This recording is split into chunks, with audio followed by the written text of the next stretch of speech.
This is the ATI Podcast.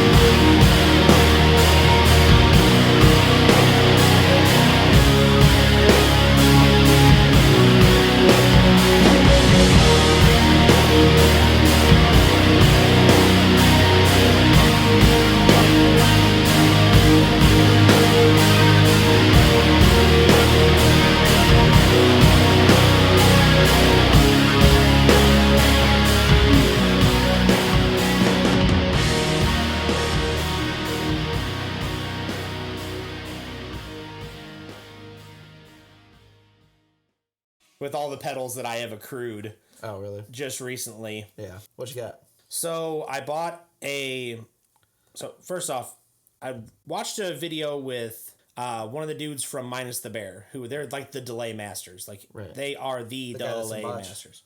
Yeah. Dave? Yeah, Dave. Yeah. I think we lost Ridge. That's all right. But I had bought the Vox Delay Lab, which is very similar Right.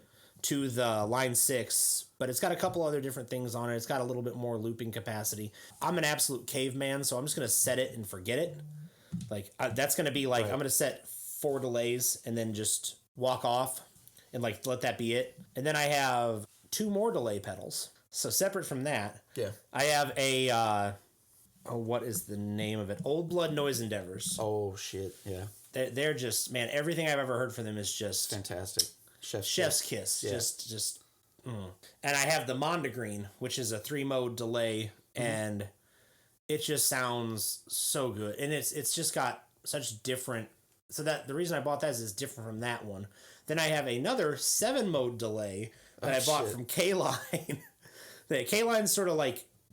They make clone pedals on the cheap, but they're solid. Yeah. Like the super awesome Happy Fun Time gear show that's on YouTube. Right. Recommended me a lot of stuff of theirs, and it's great. Like, not me personally, but they recommend a lot of stuff, and those guys know what they're talking about. I have a... so that brings me to the distortion section.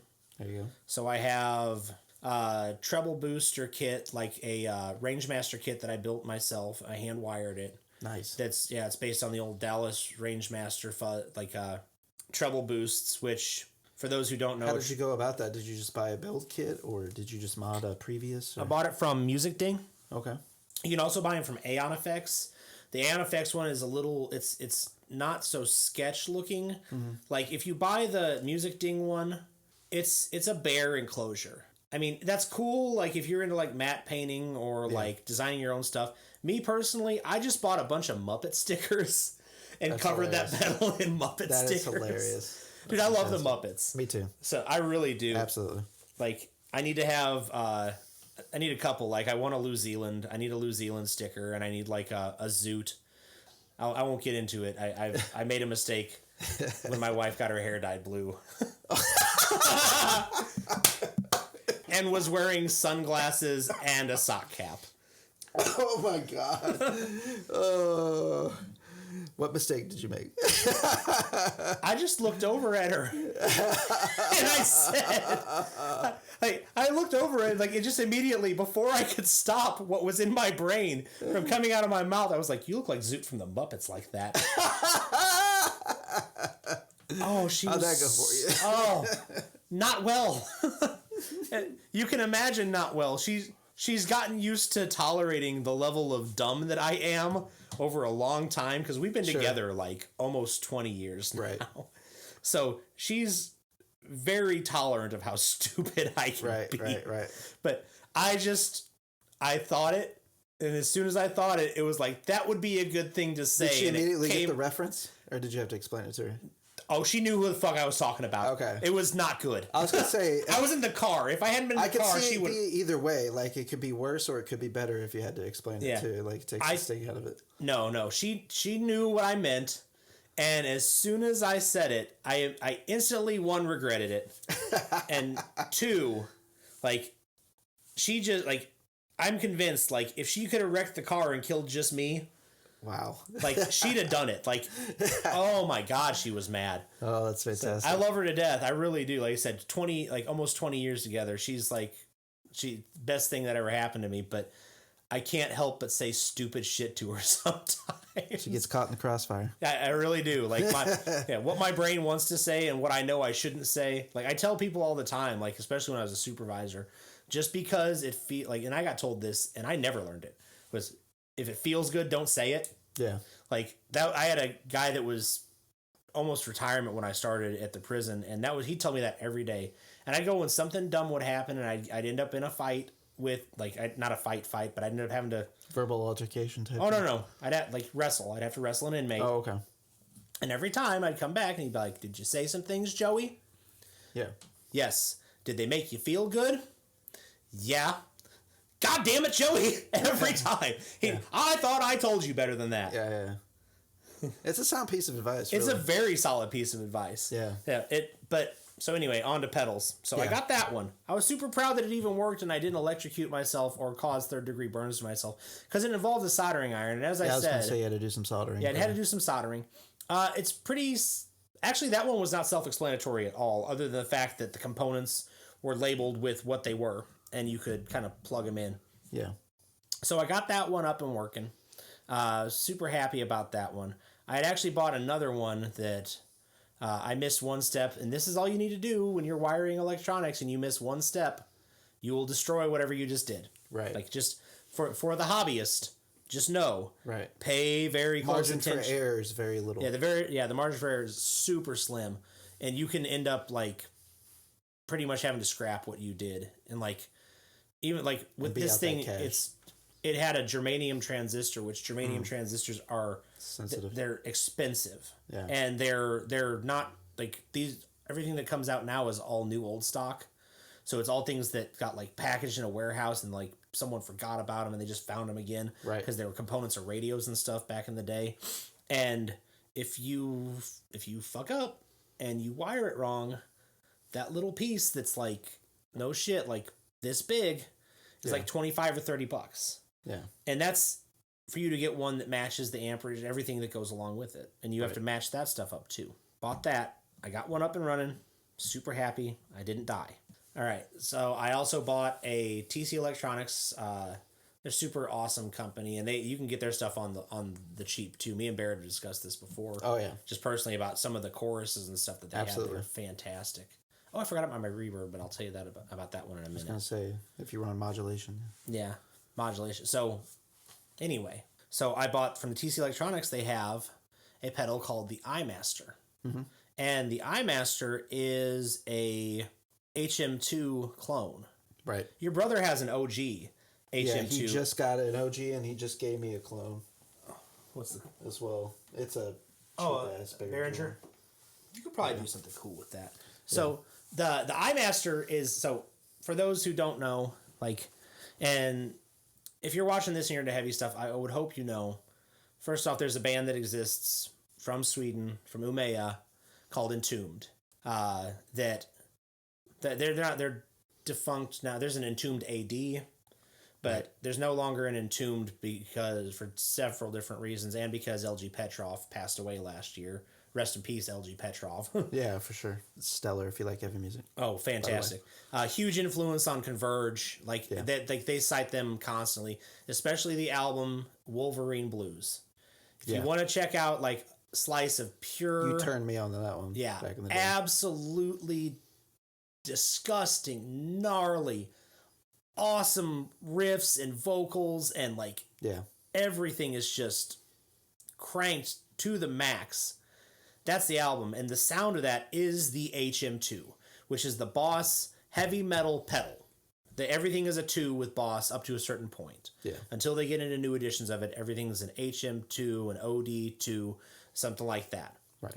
Yeah. So the HM2 it's the sound of an amplifier, like almost imploding. Like that's if I had to describe it. And there's a couple of other bands, like there's some bands, like there's a ton of bands from Sweden especially that really they dug into it. Like you listen to At the Gates had HM2s. Newer stuff like Grand Cadaver. Cadaver is them, and they're a little more like straight down. Dismember had some of that, but it's just a super like grindy pedal, like, and they're designed to function one way, and they're designed for you to essentially just turn them all the way up, right? Like every single knob all the way up. There's a channel called HM2 Cult on YouTube. Right. And they have the gnarliest, most death metal looking shirts, so I had to buy one. And it's got HM2 Cult, and it's got the Boss pedal on it, like in a graveyard, like this. It's bright orange and black shirt, bright orange text, and then this puke green.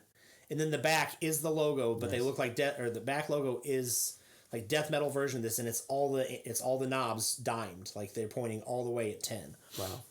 So I got that monster. Backtracking my modulation section, I bought a more shimmer reverb, which functions as a regular reverb, or it'll do an overtone of an octave up, a straight octave up, 2 octaves up, 4th, 5th, 7th, 9th. I love that. When tastefully used, that shimmer function's fantastic. I've got a Canyons pedal. Oh man, those are so nice. And I've got several different pedals, so like I'm not even gonna get into my pedals. It's more about you, but yeah, dude, like the shimmer effect in particular with delays, when tastefully used, it just fucking cuts me just the right way. Well, that, and it's, if you especially like what I found with the one where you can change the interval on it is it gives you like leading notes. Yeah. Like you'll hear this note very faintly in the background that almost informs where you should move the progression next. Yeah. So you're having a level of interaction with the pedal that is not just you playing and the pedal doing what you want, but it's the pedal. It's almost like a collaborative. Yeah, it is. It's a collaborative. And that's weird to say, but man, modern technology with stuff like this, like if you get into like... and you have a good ear for it though too. Yeah. Because people can be tone deaf and then they can play and not get connected in the moment of what they're playing as well. That's I don't know how to describe that. Like, that's not even like something I consider myself especially good at or ever did. But there's a thing where you're in the room and you're playing and you have everybody together. And when you play, it's right. I think Mike said it, and I rip it off. But I'll give him credit, is that music is the closest thing to magic that you can do. Because it doesn't exist after, like, you're literally just pulling it out of yourself. Right. You're eliciting some sort of, like, you're eliciting a physical response from somebody, and it is completely momentary. It's all in the moment, and then once it's over, it's gone. Right. Like, and those moments when I was sitting there playing, and, like, we'd be jamming, and, like, you're coming up with new stuff, especially. Right. And you would have just a run come out that you had no idea was in you. Or, right. Like, that's really, like, the way that I put it is, like, it really feels like it's something being pulled out of you. Right. Like, right. You're it's coming from you, your personality. Absolutely. So those kind of things where you have that sort of collaboration with them is really neat. Like, there's a couple of brands like... well, the beauty of it, too, I want to expound on that point, is the fact that, this is an extension of an emotion that you're conveying in a way, and you're in a room full of people doing the same thing. So there's a vulnerability there and a connection that happens that's like almost like having sex with somebody in some ways, Well, as crazy far as that like, sounds. Well, just in general intimacy, like as far as like there's an intimacy there for sure. I think of some of the shows that I think of, like, that I consider to be like really the best things I've ever seen. And it is, and it's, you are connecting with that person, and you're putting your own personal interpretation on the art that they did. Yeah, certainly. Like, I remember going after I keep talking about him, John McCarver. He's a good friend of mine for a long time, and I remember after his mom had passed away, we went just at a random whim. We went and saw Explosions in the Sky, and he had told me about listening to that because she went through very much the same thing that, like, my dad went through and my sister went through. Mm-hmm. As far as they passed away, they had cancer and just sort of deteriorated. Mm-hmm. And we went and we talked about that as being like a huge thing. And they started off and they played this big melody and they started playing Remember Me As a Time of Day, and all of it, like, I looked over, we're just all ugly crying. It was me and him and Corey and Ford. And we were all like, because Corey's mom passed away too. Like, it all just hit us at one time, but we had that connection. But it was a good thing. It's catharsis, It's that, it's might be intimate, but it's also you getting to pour out something. Definitely. I went and saw Sigur Rós when they played at it was in St. Louis. Was that Del Mar? Well, they do have. No, they played at the Fox. If they played on, I saw them at the Fox. I saw them at the Fox too. Yeah. Well, the way that it played, I think you went and Ridge. I do know it was everybody. Yeah. Like almost everybody. I took a big bandwagon, but people up there, probably like 7 people van. Yeah. Well, I ended up going alone, and I had bought my seats alone because I didn't know that everybody was going. Yeah. I just thought, oh man, like I'd missed them before. Like it was right after Talk came out. Yeah. And they had played in St. Louis, and my wife had kept it a secret, and she squirreled away the money for me to get them. And then by the time it rolled around for me to be able to get them, they'd sold out. Yeah. The first time. And then they put out, I forget, what were they touring behind after when they were up there? Vaca? Yes. Okay. Yes. That's when I saw them, I think. So they were touring behind that album. And How did I say that? I might be wrong. Barrett's going to fact check me on it, but going on. So I ended up going there, and that was another, like, I'm not a real big, super outward going person as far as talking to people. I've been trying to work on that. I'm sure you can tell because I don't, like, look at Barrett when I talk to him, or if I do look at him, I'm trying to focus, like, on his forehead. Yeah. But I had the good fortune of sitting next to some people who were, but not in that obnoxious way. Right. And we ended up having, before the show ever started, like a really good conversation, not only about Sigur Rós, but we talked about some different movies and stuff. And they told me about the disintegration loops I ended up listening to on my way home that night and just being like floored by. But I had to explain to them, like, look, I take this, like, this is a very personal thing to me. Mm-hmm. And I apologize in advance if you look over and see me crying.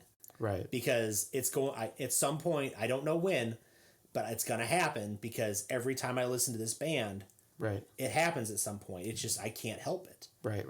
And they were really super cool. They're like, yeah, same, man. Like, like if you look over and if I look over and you're crying, man, like, and you look like you're having a rough time, I'm going to give you like a little it's pat. Okay, buddy. Yeah, maybe a pat on the shoulder. Yeah. And you can do the same for me if you need to, if I look like I'm really having a hard time with it. So, yeah, I went up and ended up listening to, like, that changed something about me. That's something I listen to now, like, not only as a relaxation thing, but the disintegration loops, which if you've never heard them. I have not, actually. Oh, my goodness. You gotta check that out. I think it's William, it's Basinski or Beksinski is his name, but he's sort of a audio collage artist, okay? And what he did is he was going through and preparing to put an album together from older reel-to-reel loop tapes that he made. Okay. So in the process, though, I guess moving and them having been exposed to some elements that may have damaged them in some way, mm-hmm. the tapes became compromised. I won't say that they weren't ruined. Like audio integrity wise? Yes, audio integrity wise, they were compromised to where the tapes were delaminating. Mm-hmm. So, like, if you don't know, like, magnetic tapes, they have a coating on them. It's clear plastic. It has for the listener, if they're, anybody cares to listen to me ramble about magnetic tapes. Yeah. But yeah, so they had a coating on them that essentially, like, captured and held the audio on that tape. And you could manipulate it in certain ways. There's a couple of really cool examples of people manipulating tape heads, but I won't get into that. Right. You can dig into it. It's super cool. But he decided that rather than scrap these tapes, what he was going to do was just make loops of a certain length and then just let the tape eat itself. And then they're just very haunting and you almost feel them more than you hear them. Like, you feel like when I listen to them, I think of, like, them being in here, like in my chest. Yeah. Like, it radiates down. And you have this whole, like, you have a real cerebral to visceral combination experience with these tapes. And what makes them extra extra sort of poignant and sad is he did this, he dug these tapes up on September 10th, 2001 and started cutting them. Wow. And he lived in New York City, close enough to be able to see when the planes hit. Wow. So he sat and listened to the last of these dying tapes. That's crazy. While he's watching the sunset on the Empire State, or on the Twin Towers falling. That's and absolutely crazy. Billowing smoke. Wow. It makes it like, it's such a sad and like poignant soundtrack to that like weird moment, like that really terrible moment we all lived through, and like his way of like respecting it is like it's who is it? I'll remember it as soon as I say it, but they talk about like things fall apart, the sinner cannot hold.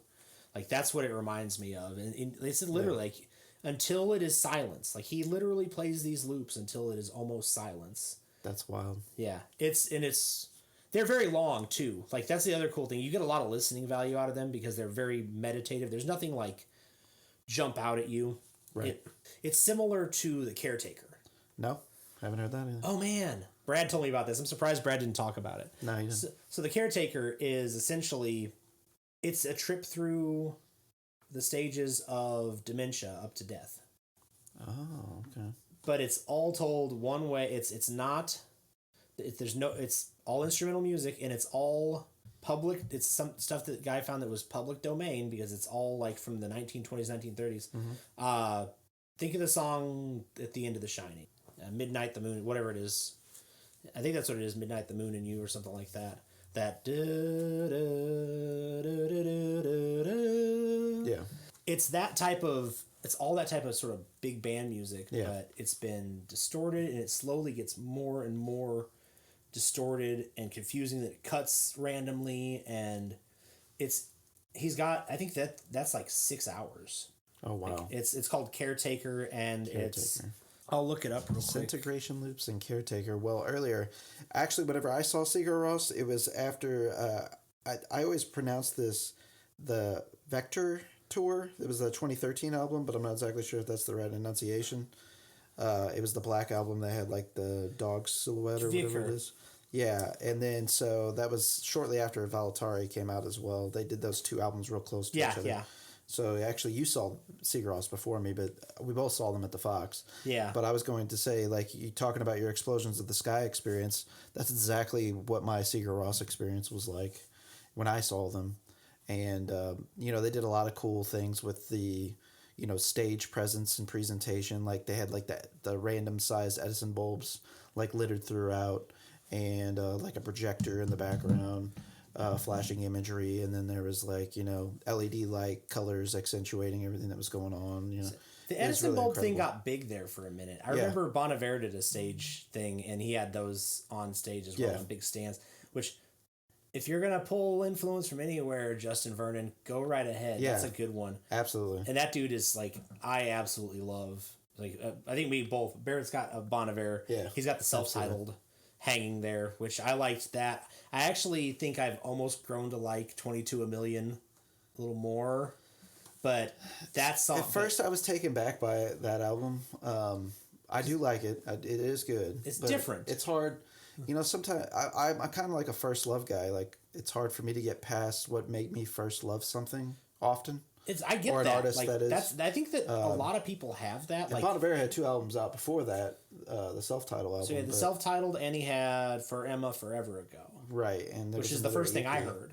Yeah, and he had another EP out as well. Yeah. But yeah, so that album was special to me. It was a special time in my life. It was, I was starting to kind of like make commitments in my life that had a lot of emotion in it. I tie a lot of that album to my relationship with my wife. So yeah, it's a special album for me. So it's hard for me to like ever. It's not fair in many respects. It isn't. Though. It's like you'll never make an album that good. For me. Having that emotional response to stuff like that, I get that. Like when something just hits you right dead center in the chest, right, and like you can't deny that. Yeah. Like there's no reason to like sit there and try to top it.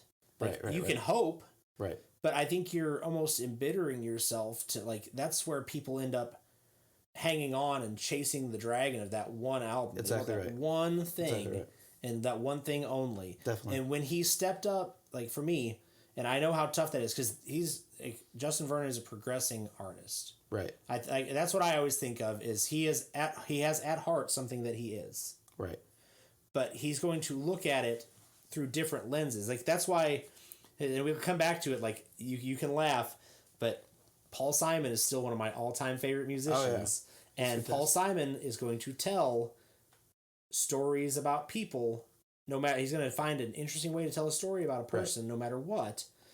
But he's going to do it through different lenses, whether it's through folk, whether it's through, like if you listen to Mother and Child Reunion, you can hear the early influences like reggae and stuff like that. Right, for sure. Or if you listen to, I said like Graceland's it's got all Afro pop, and then Rhythm of the Saints. And Julio down at the schoolyard. Oh yeah, I mean Julio. that's got a little bit of like, it's got a little kind of it's folky, but it's different. Like it's got that Spanish Harlem kind of vibe to it. Or like I said, Rhythm of the Saints is full blown, like that's the one I was talking about earlier where he really does he has like Adrian Belew playing with him from King Crimson, and he's got some guys from the Graceland band who are absolutely insane, amazing musicians from all over the world, and then he starts adding people from like Brazil and places in South America to that, and starts incorporating those stories and those rhythms and those things to it. And that's the same way I look at like Justin Vernon. He starts off and he's very much like for Emma Forever Ago. You can just hear like it's literally because I mean the story is that he got bad sick, had a breakup, went to his dad's cabin, and spent a winter writing songs about getting better. That's a Wonder Years lyric, by the way. There you go. Yeah, but the Blood Bank EP was the other album. The EP, too. And then you can literally hear like in that album you hear like the wind whistling around the eaves of that cabin. That's what it sounds like. And then you get to the self-titled. I mean, and Blood Bank's very much of a piece with that.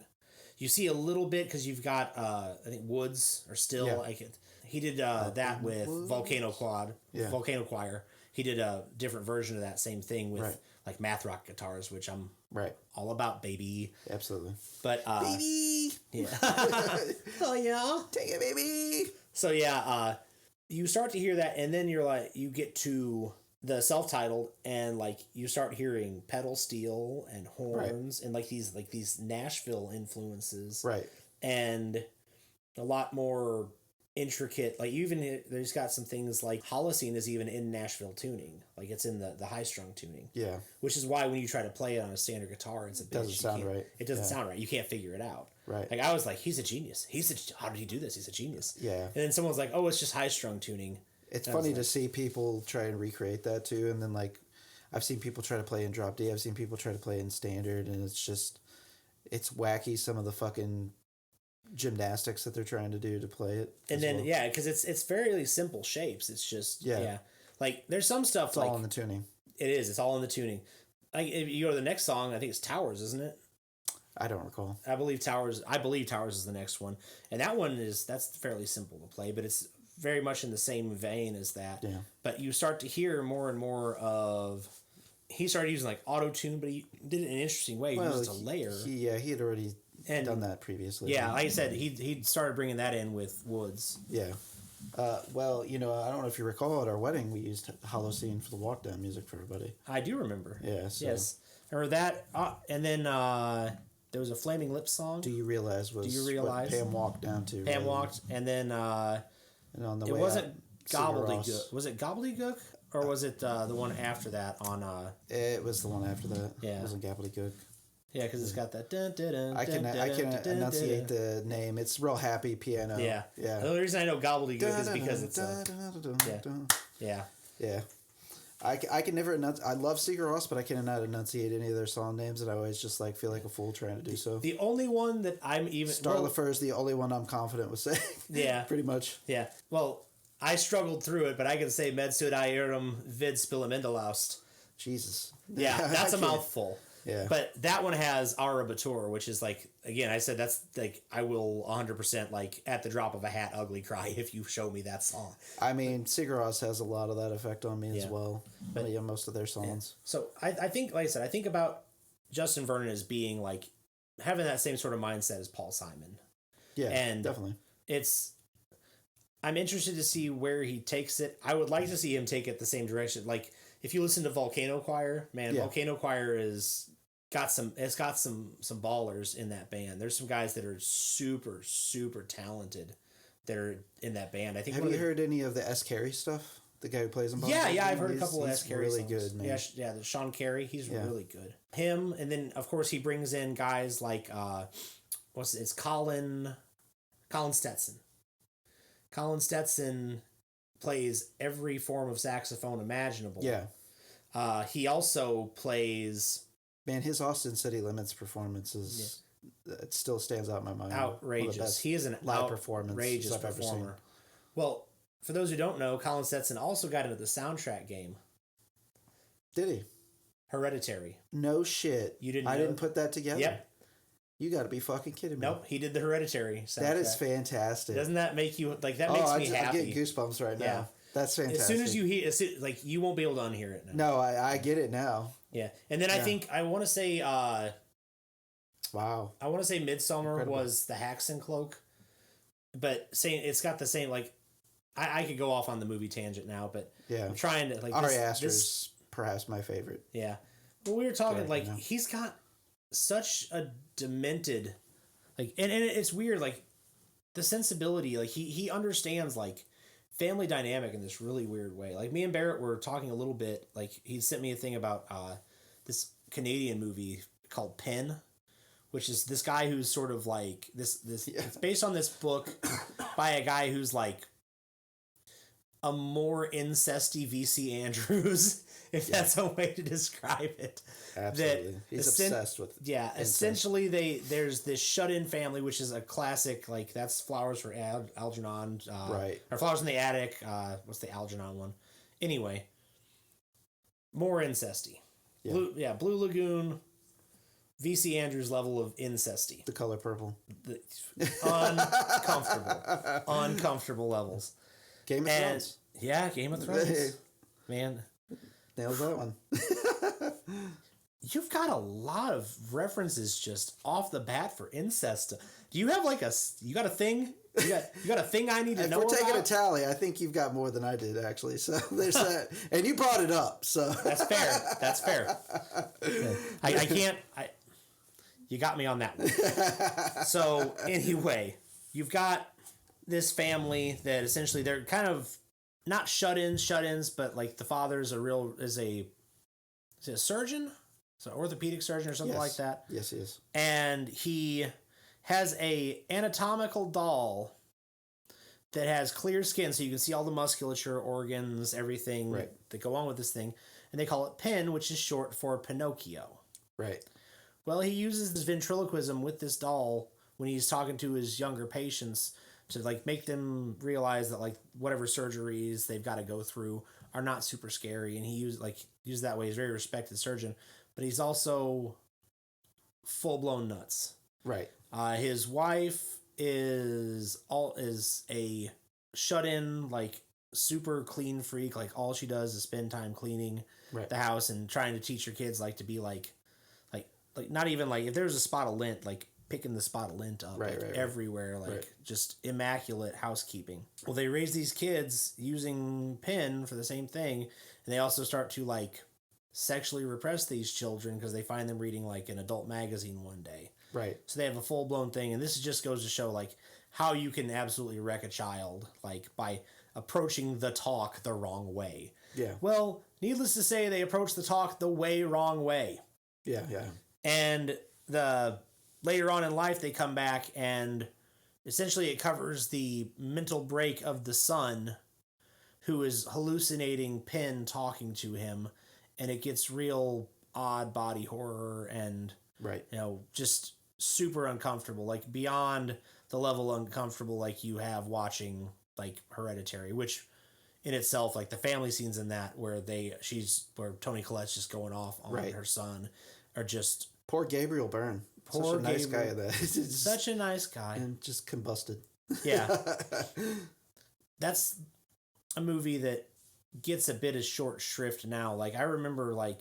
Well, it's kind of hard, isn't it? Like, whenever a director puts out movies so close together, it doesn't have an opportunity to breathe because it's like, he's done that. Robert Eggers has done that. Jennifer Kent's done that. They released a banger, and within 3 years they had another one out. And it was hard to let it breathe. And now they're all going on their third movies or don't have it. And Jordan Peele's right in there in the mix with them as well. Oh man! But I would love to sit here and just talk every about couple years they've got Yeah. a movie coming out. It's not to say it takes away from the previous. It's just then you get so fixated on that last release. Well, it's like I know that definitely has happened with me because Midsummer, for a while, I was saying was my favorite movie, but then I go back and think about Hereditary, and it's equally as good. It's got Hereditary. First off, it has some first off it touches on something that is my favorite genre of horror, and he did it, and Ari Aster did it twice, which is the folk horror element. Right. The cult, specifically cult folk horror, the ritual, or like if you want to go older, Blood on Satan's Claw, or Witchfinder General, or the Rosemary's Baby. Rosemary's Baby has a bit of that, and the number one, the Wicker Man, the OG Wicker Man, which, I mean, if you watch today, Candyman. Can't forget that. Candyman has, well, be careful. I can see my reflection. Oh, my goodness. What'd you say again? Nope. I was just talking to my kids about that, and they're like, what is that? What are you talking about? I'm like, nope, you're tricking me. Did you see the new Candyman, by the way? I did. I did see it. I thought it was excellent. So, I'm going to put it this way, and I'm not, like, let me think of how to phrase this, because I'm not disagreeing. I think a lot of people went into it expecting it to be a remake, and that's not exactly what it was. It was a continuation in many respects. I was fully aware of the context of it. I think that sometimes a movie doesn't hit me right away. I 100% agree with you that I enjoyed the hell out of that movie. But first watch, I rented it on, like, you get like 48-hour rental on Amazon, right? Like, so I rented it and I watched it the first time. I'm like, that was pretty good. And then I'm like, I sat there for a little bit and went about my day for a while, and I'm like, you know what? I'm going to watch it again. And I watched it again, and I'm like, it's still okay. Right. Another 3-4 hours go by, and I'm like, I'm going to watch it. I finally realized, I fucking like this movie. Like, that's what happened. It crept up on me, and I'm like, like the original, though, I'm not going to lie. Like, nothing is going to hold a candle to that original. Oh, no, it's fantastic. It's a perfectly made film. There's nothing wrong with it. When you Virginia talk about Madsen's performance is fantastic. Oh, Tony Todd's great. Tony Todd's the man. I mean, and it's weird that he's such a good, like, it's the weirdest combination, because he's a romantic lead in that movie. Yes. Like, yes, he is. Like, he's got a very romantic type of approach to dealing with Virginia Madsen. Right. Be my victim is be my lover. Right. That's what I always associate this. He says it the same way. He's not menacing her. Right. He's inviting her. It's the same element at which they leaned into on the occasion throughout the Hellraiser series as well. I mean, there was a little bit more of, like, sadomasochism. Sadomasochism, a little bit of Clive Barker's own. That's seen through a lens of, there's a bit of homoeroticism in that movie. Yes, absolutely. And, I mean, people didn't realize that at the time. Right, it went over a lot of people's heads. It did. That's like Judas Priest and Leather and Studs, but that's man. That's really, like, littered throughout cinema and horror movies at that time, too. Like, there's the whole camp movement and stuff, but, like, even one of my favorite, which I think is actually an underrated and very successful franchise, is the Nightmare on Elm Street franchise. Freddy 2. Yeah, Freddy 2, right there is a prime example. That kid was the lead in that, was actually gay. Yes. And a lot of people didn't know, and he wasn't, like, out or whatever. Yeah. And they leaned into that, I think. The subtext of it. Right.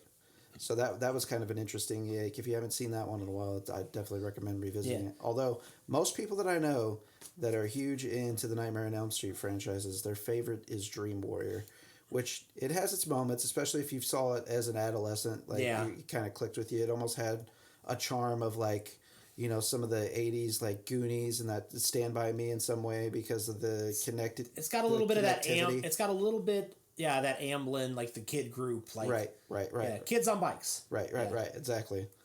So, but Nightmare on Elm Street franchise, in retrospect, I think people don't give it enough praise overall for at least putting out solid releases each time. Solid releases, and I'm not saying they're 5 out of 5 stars each one of them, but everything you didn't feel like you wasted your time watching. Right. Yeah. you got something out of it. Right. Yeah, you didn't feel like you just flushed your money down the toilet. And Robert Englund, of course. I mean, is there any greater character in horror than Robert Englund? Let's see here. You can't see it. Your sock, Jason? Yeah, it's Jason. Yeah. But Jason's not a speaking role. Yeah. Jason doesn't have to talk. Michael Myers is that's I would argue that's probably the OG. Michael Myers is great, but again, when it comes to the personality, yes. I mean, you've got Freddy Krueger. There's some pretty bad Halloween movies, and there's some even worse Friday the 13th movies, in my opinion. Oh, I'm not disagreeing. You got to go going film by film, franchise wise though. Man, but Jason Takes Manhattan, man, just like I'm gonna say it's pretty great. Yeah, it's another one of those just absolute chef's kiss moments because it knows what it is. Yeah, that movie knows it's ridiculous. Is that I can't remember which the main one thing that I remember is. That is he kills somebody with a flying V. Yes, that's something I remember very vividly from that movie. I like binged those in my teenage years. Like, so did all I. At the same time. So did I. Like my memory on what happened in what movie is a little distorted. So I had. I think it's Jason Goes to Hell. That's the one where that just gave it away. It's in the tagline. Yeah. Go to hell. Yeah, I can hear it in my head. Yeah. So I had They had that cool like a cover where it actually like protruded from the actual VHS. It was embossed, like an embossed cover. Yeah, they had the snake thing that came out of the mouth. And, right. Yeah. So when I was in high school, just because my parents at the time had both worked, or I was not doing great grade wise, or because they didn't want us at the house, one of the two things, because they were heathens and would probably burn it down, we all went to summer school. Yeah. Well, one of the things that you'll learn about summer school as you go through, if you've not been to summer school ever, is you got a lot of teachers there who they don't want to be there any more than you do. Right, exactly. And they're just doing this because they want the extra money through the summer. Yep. And just throw on movies or whatever. I had a guy and I love him to death. Like, he was a really great teacher, great music teacher, but that class was, my music appreciation class during summer school was essentially just that he was like, okay, you brought your amp and your guitar, you guys learn stuff, and I'm going to go in here and I'm going to write the charts for the marching band for next year. That was it. Yeah. Hey, so we all figured out that there was an AV cart in there, like VHS tapes. Yeah, like this tells you how old I am, man. Like, this is all VHS tapes. That's where I watched the original Evil Dead and Evil Dead 2 and Army of Darkness. Hell yeah. And all the Jason movies and That's awesome. A lot of all the franchise. Nothing too terrible except for Evil Dead shook me. Like, when I saw that movie, there was something about that girl sitting in that hallway with the white out contacts just laughing and just chilled me to the bone. Oh yeah. Yeah, dude, it's strong. It's effective. Like, all the rest of it, okay, whatever. But the demon stuff, like demonic possession stuff, I can't mess with. Like, says the guy who has a Exorcist carabiner. Oh, absolutely, man. Yeah, absolutely. You can't see it. No, I think it's because, like, my dad used to tell a story about when he was in high school. So when my dad was in high school, he was an usher at a movie theater, right? Mm-hmm. And he lived in St. Louis, and he heard his whole, growing up, forever, that's where this happened. St. Louis is where it happened. They kept this kid at Washington University Hospital. They kept him they kept the kid, which was a male in the original story, at the Alexian Brothers Hospital. Right. And he lived in Afton. The movie he ended up being the usher on for like a week straight was The Exorcist when it came out. So he'd watch The Exorcist over and over and over again. My dad was raised like Lutheran, and which is probably shook him. Catholic light. Yeah. Like, let's be honest. Yeah. Catholic light. But that's how he's raised, and so he's seen all the stage, done all the altar boy stuff and all of that, and so he's watched it over and over and over again. And he used to have to walk home at night when he was done, because they would run the movies until midnight or later on the weekends. Right. So he walked past the old Afton High School every time, and the old Afton High School had the bus yard on it, and the buses all had chrome. They weren't spindled; they were all mirror dome hubcaps. Mm-hmm. And he told me this story. He was walking home one night, and he heard something up on the bus yard, and he looked up there and there was a cat, just a regular old stray cat walking by. Mm-hmm. And there was one of the old like arc sodium lights casting a light down there so you could see it and you could see the reflection on the hubcap. And he said he swore up and down that when that cat walked by there, the cat was fine, but its reflection, the head turned all the way around backwards. Holy shit. So he booked it and hid under his covers and prayed the Hail Mary and prayed the rosary over and over and over again all night because he was scared to death, and he forbid us to watch that movie while he was home. Yeah. So that might have had some bearing on it. Like that, and I read the book before I ever bought it because my mom used to take us to Kirkwood, and I actually have it. I'm super proud of it. I'm going to find a dust jacket for one day. I have a first edition hardback of The Exorcist. Holy shit, William that's Peter sweet, Blatty man. wrote. That's fantastic. Yeah. The spine's wrecked on it, but I glued it back together. Yeah. Like, but if I get a dust jacket, man, I'm putting that thing in a vault. Like I'm just hanging on to that thing forever. So I have a funny relationship with The Exorcist, and I often quote it as, ask me what a different day of the week, I'll give you a different answer, but I often quote it as my favorite movie all time. And really, I consider it kind of a gateway drug in many respects for me. So I was raised uber sheltered, United Pentecostal Church with apostolic teachings. Right. And there was even phases of my life we weren't allowed to have live TV, cable TV, that sort of stuff. You weren't supposed to anyways. And I was aware of The Exorcist, what it was about, that sort of thing. My dad grew up in St. Louis. Again, similar to your dad, similar stories. Having known that the story took place there, was a teenager in the 70s and, was able to tell all kinds of stories about people's reactions back then. They, at some point, I feel like in my childhood, they did some type of anniversary release of The Exorcist as well. Because I remember seeing some footage of people's reactions coming out of the theater that they were playing from the original release to hype it up. That's when they restored the spider walk. Okay. Because it was some, right. it was. Sounds right. I think the 30th or something. Because I remember watching that at John McCarver's house. Yeah. That still freaks me out so bad. That spider walk still. It's so uncomfortable. Dude, I was watching. I won't jump into it, but I was watching a video for a ring mod pedal that I want called it's called The Exorcist by Parasite Audio, and it's a real gnarly pedal. But anyway, they start playing a clip of the sounds and stuff on it, and then it just boom cuts to the spider walk. I was like, "Fuck this!" Yeah, I turned it off like immediately. So when I wanted to check it out, like I literally had to drag it. I had to watch on YouTube and drag it past that spot so I didn't get scared. Yeah, it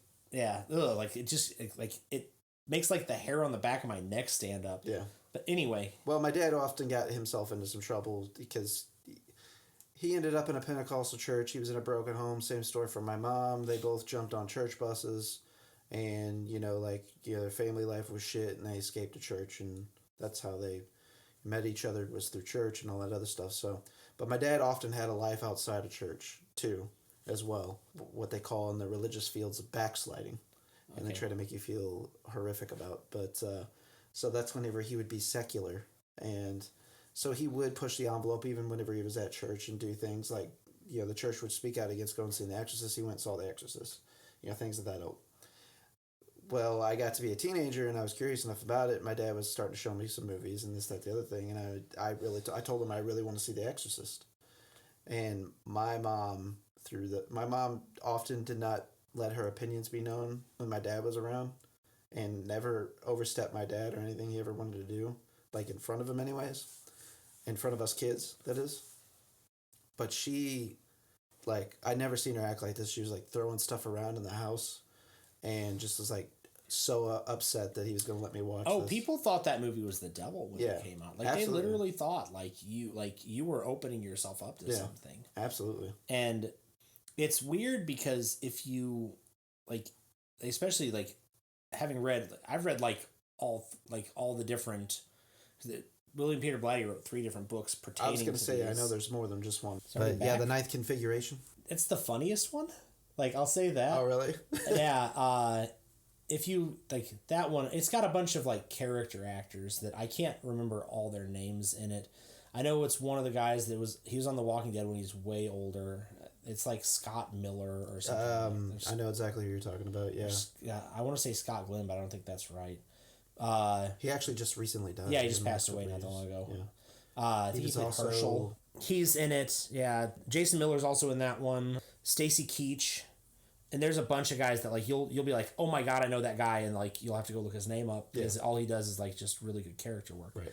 But it's kind of funny, like especially the reactions, or because what it is, it's set in a mental hospital because apparently the astronaut she told that was going to die while he was up there has a mental break because she told him he was going to die while he was up there, and he freaks out before his mission and gets shipped off essentially to a sanitarium, an asylum that's specifically for military personnel. Yeah. And they get a new counselor, therapist, psychiatrist, psychologist there. Major Kane, or I can't remember his rank, but Kane is the guy. Mm-hmm. And that's Stacy Keach. But yeah, it's sort of about dark secrets and split, like different afflictions of personality and like, or different afflictions of mental health and stuff like that. Looked at through the lens of like how like it sort of like a nascent look at psychology. Yeah. Like because like the military's reaction to this in that is that they're all faking it. Right. That it's all. Well, it was a pretty common approach at the time as well, in consideration. Yeah, these guys they all back to, and the thing is like all these guys that are there are decorated and they've like. Right. It's not for cowardice. It's not for like that they just. I said, but that's still the military approach, is that these guys are faking it. So it doesn't deviate too terribly much. And I always read the Ninth Configuration, though, and think about it being like a stage play. Like I know we talked about. Like I think of how funny that should be on stage because it's got seriousness to it, but it's got a lot of really funny stuff in it. Like you wouldn't think of it being like this, but even Kinderman in Exorcist 3 has some really fun and what's the other, the older priest, I can't ever remember his name. They were both friends with Karras. I don't remember either. But anyway. Yeah. Yeah, so they all end up being like there's always a little bit there except for The Exorcist, which is, I would say 3 is actually darker in tone, but The Exorcist is, as far as humor, it's pitch black. Oh yeah, like there's nothing funny or like there's no relief to that movie. It gets in the shit pretty quick too. Well, even like I think what a lot of people said they couldn't handle about that movie, if you like want to get right down to it, is when they start doing they show like Spinal Taps and stuff, right? Which was what made me like that's the first thing, and I was like, oh my god, like you feel it, right? Like you feel that, and absolutely. It's credit to the sound editing was tremendous. The sound editing is incredible. Yeah, way ahead of its time. Well, the fact that they used that is Mercedes McCambridge, they used her to overdub Reagan's vocals, and they said that her process for doing that was literally like cigarette, whiskey, cigarette, whiskey, until she sounded like this. Yeah, Jesus. Yeah, that one, you can't touch that movie as far as just pure dread. Interesting side note, did you know that the Areogram album, My Heart Has a Wish That You Would Not Go, is from The Exorcist? I did not. The title not. is from The Exorcist, from the book. I did not. Yep.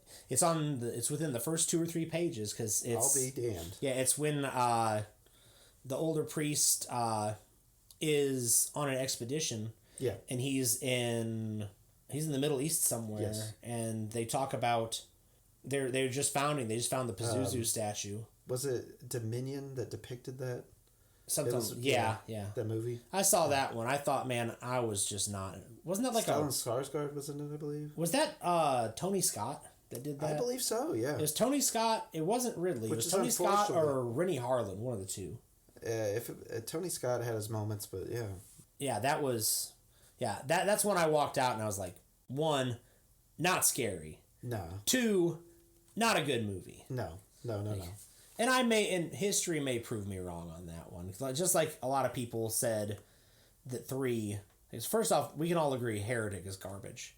Yeah. Heretic's terrible, and I don't know how it ended up being terrible because it was John Boorman, and John Boorman if you look at his palette of things, absolutely. John Boorman's a fantastic director, but he just whiffed it on that one. Yeah. That guy's what a waste. You know, he was in talks to do True Detective. No, I did not know that. When I want to say it was season 2 because they couldn't find footing on it. Yeah, well, they had like 4 or 5 different directors. I think they had Justin Lin was one of them, wasn't he? He may have done an episode. I think he did the more action sequence heavy one that dealt a lot with the Taylor Kish character. He was like on the Highway Patrol or some shit like that. Yeah, he was California Highway Patrol. Yeah, he was a that's chip. Right, exactly right. But I think he might have done that episode. That was real heavy on him. But yeah, that season, it has its moments. Strong performance from Colin Farrell. Coming back to Colin Farrell, Sea Dog. Yeah, Colin Farrell can't go wrong with Colin Farrell. Yeah, I think we can all agree. I mean, he's gonna be an all timer. He got a lot. After Yang with him. After Yang, have you seen that? No, I haven't. It's a movie. He's really the only person in it of any noteworthy nature. But it's an A24 film. He and his wife, they're a mixed race couple, adopt Chinese children, and one of the kids actually is AI. They get an AI boy to accompany the daughter to teach her more about her heritage and stuff because they want her to be affluent and everything. And the AI just like up and dies out of nowhere, and it turns out it's an older model that in this it's kind of a futuristic society. That's a key point. And he thinks that he can get it fixed, and he can't, and that in fact the AI is so rare that like history museums and shit are wanting to actually take him and archive him and put him on display and put his memories on display and everything. But After Yang, man, is definitely worth a watch. It is an emotional roller coaster for sure. All right, but he's great in that. He's 75% of the movie plus. So the question is, I was trying to remember. That's what I looked up real quick, and I knew it was in Blade Runner. Did he pass the Turing test? Yes. I couldn't remember. I'm assuming that's named after Alan Turing. Speaking of Blade Runner, they're going to do a sequel. They announced that today, 2099, and it's going to be an HBO limited series. Oh, and Ridley Scott's producing it. Yep. Man. Yeah. So I'm really looking forward to that. Ridley Scott's having a little bit of a moment. Yeah, he's been kind of all over the map. But I'm not saying in a bad way. Like, I like 2049. I mean, I loved it. It's very solid and it's very interesting, and they made some very neat, very observant casting choices as far as like certain things, like having Batista in that movie is such a smart move. Yeah, like for what he is, because he's a drone worker. He's just all muscle, like, but you see him like. Well, you see like the gentility when he's like no one's around and he's just dealing with these little his little area that he's in. Right. Absolutely. And I just was very, like I said, I thought that was a lot better than it had a right to be. Yeah, I don't. It's so popular nowadays too to shit on everything. I think I don't believe in that. I've got that. I try to. Don't get me wrong. I come into some things with some skepticism at times, but I have really worked on destroying that before I like there. Don't get me wrong, there's things I see that I absolutely refuse to see because time's limited, and that's just it. You want to see things that you're going to be intrigued by. Yeah. But I've had those moments where I've had expectations though too, and they haven't delivered, and I have walked away just quite frankly pissed in some instances. Like, everything was there for it to be a good movie, or they didn't execute at the end. Like, I guess maybe like we talked about Dark Song earlier, but that was a movie for me that was kind of the way, because I just heard all this groundswell for it. Yeah. And I had a lot of friends who had already seen it, like movie festivals and stuff, and they talked it up, and I'm like, okay. This is going to deliver. And whenever I saw it, it didn't for me. So, but it doesn't hit quite as hard as like the impact was not like, I get what you're saying. Yeah. I think I got caught up, like we talked about, like the sort of magic thing of like what gets my attention before a movie. You heard all the same groundswell I did. I remember hearing about that director, like they had to, like they essentially learned the Crowleyan rituals. Yeah. Like they learned how to, because what they're talking about in that movie is like, if you've ever read about like Aleister Crowley and the summoning rituals for the Scarlet Woman or summoning the Antichrist, those are all things like he's doing. Like that main character is the male lead is Steve Oram, we said. Yeah, I might be wrong. I think so. But that's the closest you'll ever get to being a ghost, folks, is when you know the answer to something on a podcast and we can't hear you. But anyway, you're getting it wrong. Anyway. Yeah. So they literally, just to be safe, like they learned all of those sigils and signs of summoning and the floor patterns and just changed them to, they made their own alphabet so they wouldn't be using the runes and sigils and maybe possibly accidentally summon something. Yeah. Like that's what I heard. And again, it's not like... So I did try to go back and like, what am I missing? You know, I sometimes I'll even read essays from people, film critics or whoever the case. Like, what am I missing? What's so great about this that I don't get? What don't I understand? And in doing so, it didn't make me like the movie anymore. It wasn't anything I didn't already get when I watched it. However, there was a backstory on the director that I didn't know anything about. Right. So everything that you've said up to this point, plus the fact that the director was notoriously, went into this film at least atheist, if not agnostic. Yeah. And as he started to do the film, started getting very uneasy, so he started making decisions like that, changing the letters and shit. Yeah. He ended up going like, I don't remember what denomination, but he's like full-blown Christian now because he got scared into Christianity in making this film. So that is why the ending lays out the way that it does. Yeah.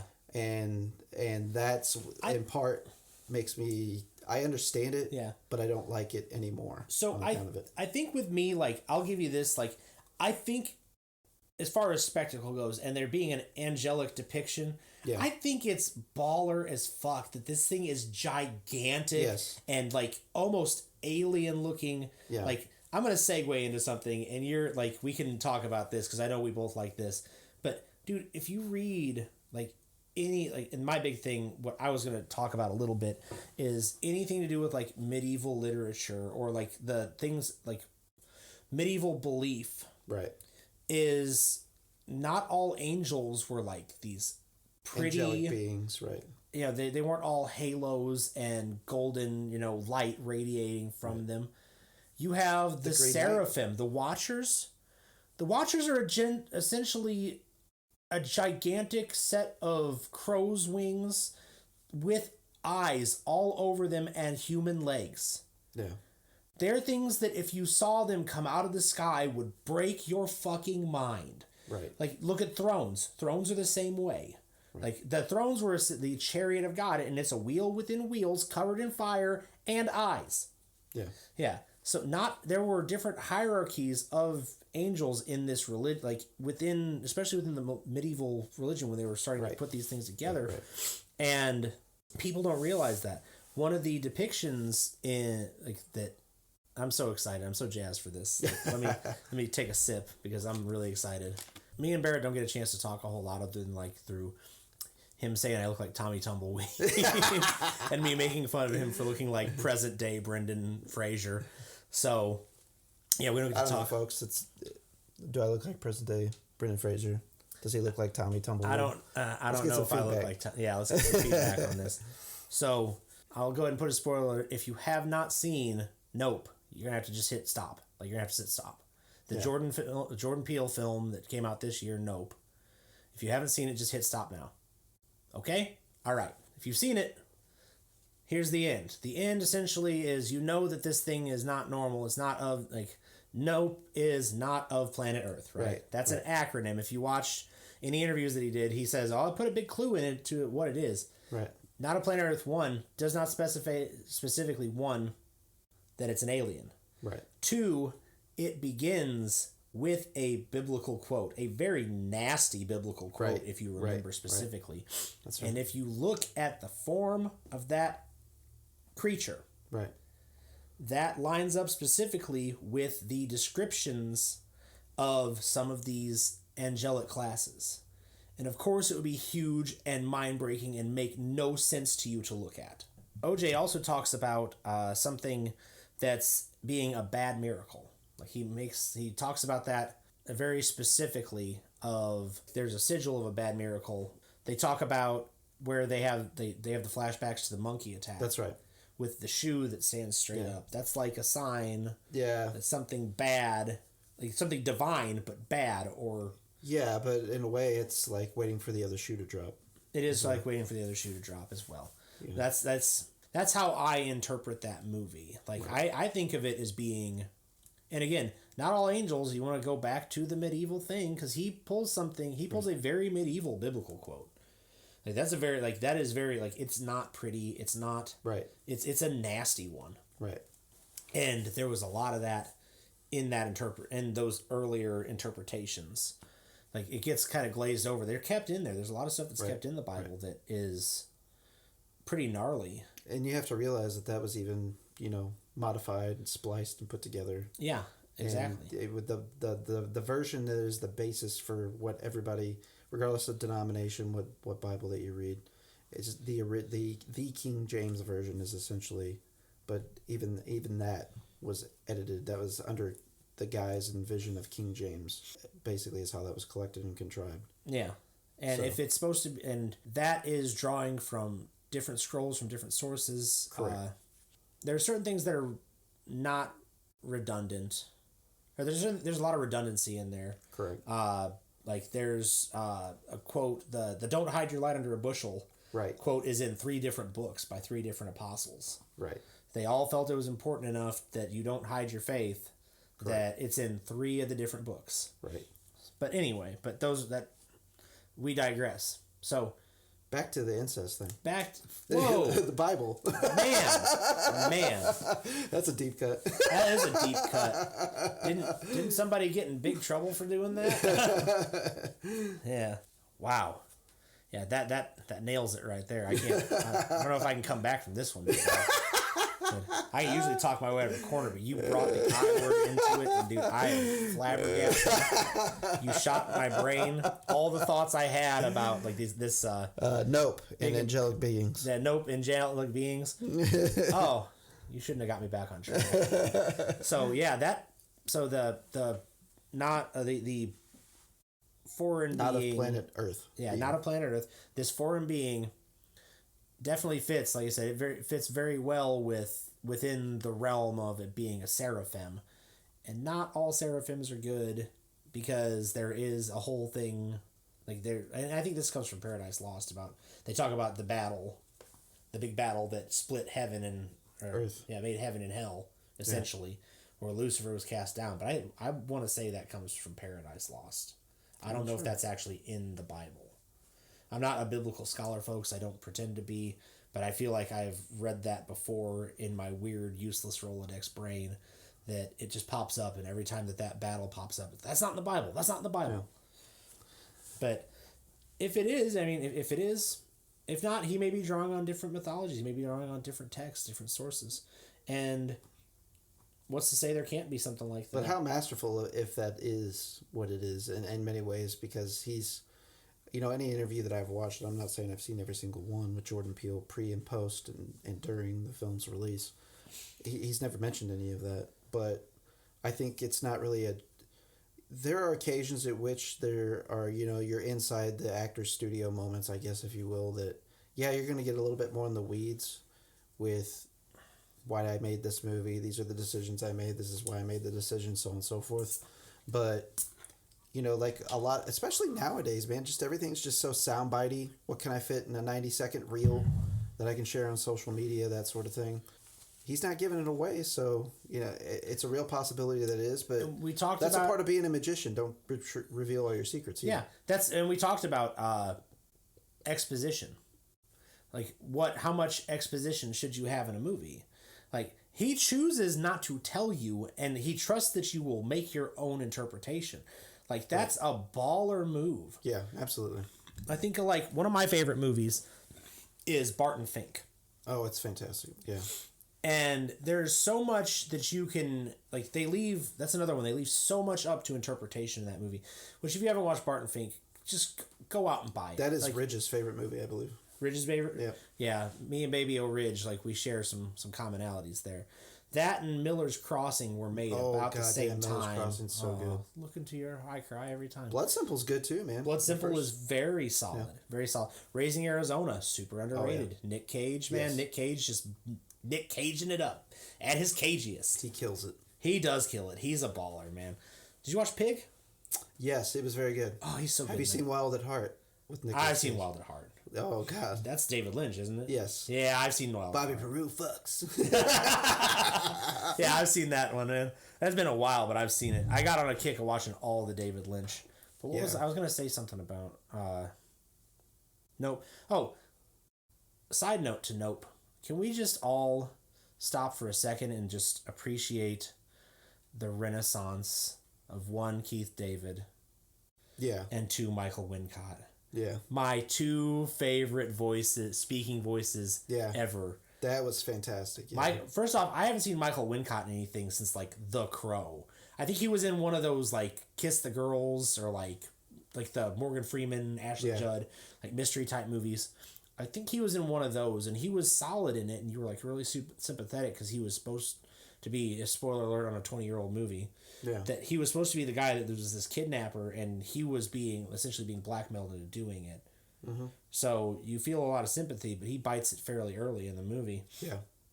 But I had not seen him in a ton of stuff, and he's one of those guys that, like, by all rights, should have been super famous. Yeah. Absolutely. He got kind of typecast as a villain in the 90s because I remember he was in The Crow. He was top dollar in The Crow. Right. He was, I know he was in the Three Musketeers movie. I can't remember what he was. He was also in the Robin Hood movie, the Kevin Costner Robin Hood movie as, anyway, the sheriff's cousin or something like that. But yeah, again, go ahead and shout at your screens because you know the answer. I'm sure that a lot of the people that are listening to this have no clue. Okay. Just, you gave me a chance to ramble, man. So, that guy should have been, like, a lot better. Because he's another one, like, we were talking about Richard Jenkins. Like, and they're not in the same age group necessarily, but as far as just, like, pathos on screen and just being able to, like, sell a performance. Like, dude, even in The Crow, like, he is putting out a better performance than you need to for that type of movie. Right. Absolutely. Which I am excited to. That's another one they're remaking with Bill Skarsgård. What? Yeah, they're remaking The Crow and Bill Skarsgård. Have you seen the things with that new one he's in? Barbarian? Dude, that looks awesome. It's getting good reviews. It's just come out, and I'm going to watch it. I know I'm going to end up watching. I'll probably on demand it, just because it doesn't seem like it's like... There's some things that demand a big screen. Right. Like I said, like... I'm a little disappointed. Nope, I had to see Nope on a big screen. Yeah, me too. When I saw that, the Evil Dead remake, that was on a big screen, and that was like a full packed house. And like, it was one of the best overall audience reactions I've ever seen. Yeah. That one, Shaun of the Dead, I got to see Shaun of the Dead at the Tivoli on a press screener. That's lovely. And it was, yeah, dude, I had it for years. Doug Wicker tried to steal it from me like multiple times. They gave out buttons that came with it, and it was the Shaun of the Dead. Like, remember they had the A, like every metalcore band ever that with an A in their name used that. Yep. It just said aim for the head. Yes. And I had that pin forever, and Doug, every time he'd see me, would try to steal it. That's pretty fantastic. Yeah. So, but some movies benefit from that. I don't know if Barbarian necessarily will. There's some, like I saw The Black Phone. The Black Phone is really, really good, but I've heard that. It's excellent. So it is very much like, so it's a Joe Hill short story, and you know who Daddy is. It is very, very much in that same vein as his dad. Didn't Joe Hill do Boy Next Door? Or no, is that a Jack Ketchum? Yeah, Girl Next Door is Jack Ketchum. Okay. Horns. I know he did Horns. Okay, yeah, that's right. But yeah, Black Phone. I heard a lot of good stuff about that. He even looks like his dad. I always forget that, and then it just shocks me. So yeah, anyway, that is Joe Hill movies. The Black Phone. And Joe Hill's dad is Stephen King. Yeah. The King of horror. That's right. In the Tall Grass. And In the Tall Grass is another one. That's a Netflix one that's pretty solid. I thought it was all right, but that didn't get very good reviews either. It's, like I said, when I say solid, I mean like it's got watchability. Yes. And it does the same concept. Yeah, it's got some weird cosmic horror-ish type of things. Also some Lost-ish type of vibes, some time loop stuff. Kind of mystery box type stuff too, where you are associating events being tied to a particular item per se. Yeah. And you're trying to figure that out and from what angle. What was the Spanish movie? Time Crimes. Yeah, Time Crimes. Yeah, kind of like Time Crimes or, Triangle. Triangle's a big one. I think Time Crimes and Triangle I watched like at the same time. Yeah, they came out. Well, no, let me back that up. I won't say that they came out at the same time. No, I think there's about a 5-year difference between the two, but yeah. But yeah, I mean, honestly, for us to get like wind of like it used to be for you to get wind of anything good that was international, like overseas, that was about the time frame for it. Right. I remember very specifically like Let the Right One In. Right.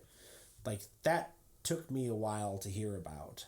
And again, I saw it not too long after it came out, I feel like. And when they remade it, I refused to watch it. I'm telling you right now. I've heard it's good. That director's fantastic. So, again. Matt Reeves. Again, you have Richard Jenkins. You've got, who is it? Abigail Breslin. She's actually really good. She's good anyway. Abigail Breslin's solid actress. Is that... Wait. That's not Abigail Breslin. Who's the one who she was in... I mean, I'm not trying to be an elitist or anything right now, but, like, whenever I see a movie and it's already perfect the way it is, I automatically have a problem with it being remade, typically. And I get that. Like, I understand. I know that might sound, like, hypocritic because we've talked about a lot of remakes today, but over time, I have just, like, almost... That remake happened at a time that I was just like, okay, I'm not watching any remakes. Yeah, and... I'll eventually watch it. Like, I'm not going to watch Quarantine. I've seen Wreck. I don't need to see Quarantine. Right. Like... Exactly right. And Wreck is absolutely fantastic. That's another fantastic franchise. I mean, they progressively get worse, but Wreck 3 takes on a whole different... Because it goes from strictly found footage. Have you seen Wreck 3? Where it's set at the wedding? No, I think I watched 1 and 2. 1 and 2, they're essentially the same story told from different perspectives. So kind of... In the same time frame. Yeah. And a good zombie story. And a limited set. So almost Evil Dead versus Evil Dead 2, if you think about it. Like, exactly right. Except for Evil Dead 2 is way funnier. But anyway. Absolutely. There's a lot more Man, I caught a lot of... Man, I want to like branch off and talk about that. Because, dude, I said it before, and you can argue with me, and I'll tell you you're fucking wrong. But the new Doctor Strange is a fucking Evil Dead movie, and he tricked Marvel into giving him the budget for it. It absolutely is. The shots. There's even an homage to the Ashmobile. Yeah, the Delta, the 88, yeah. Yeah, and just a lot of the scenes where Wanda's trying to get to Strange and wherever he's at with... what was her name? American Chavez. Chavez, yeah. Right? And so, like, as she's trying to operate through the mirrors and reflections and so on and so the mirror forth. thing is a big, dead giveaway that it's Sam Raimi. Absolutely. The candles, the candle stuff. Right. That's all. And when they finally break down and they have the actual big underground chase, Wanda's, like, after she's already killed all the fucking Illuminati. Right. She's in full-blown Deadite mode at that point. Right, she's not human. She's exactly. a monster at that point. How she's even crawling through dimensions and stuff. Yeah. Is very reminiscent of the floor scenes and stuff from Evil Dead. The wipe, when he first goes to meet her, right, and they do the wipe around, and it shows that she's in this destroyed, ruined realm, and she has the Darkhold. The Darkhold's the Necronomicon. Right. Like, they just changed the name of it for whatever reason. They could have called it the fucking Necronomicon. Right. I'd have probably blown it in my pants if they had said that. Like, I'd have been running fucking laps. And then when they cut to and then when they cut to Mordo explaining what it is, and he says something to the effect of, "There's a book corrosive to the soul." Right. That is close. Like, that's something that lurks in the dark bowers of man's domain. Yeah. That's the same exact type of language that like is a huge... That's a Raimi-ism. Right. Like, that sort of weird, almost florid, like, it really is, like, it's Lovecraftian type of writing. Yeah, sure. They also ashed up Stephen Strange big time. Oh, yeah. If you didn't notice, because he didn't just have this and a little bit. He had full-blown ash silver streaks all the way back. Like, if you watch Army of Darkness, his streaks they're not subtle. Right. They're all the way back. You know what's funny, too? My introduction to the Evil Dead franchise was through Army of Darkness. Yeah? Because it had just come out and just that came out like on in TV. 90. Yeah. Oh, that was like a...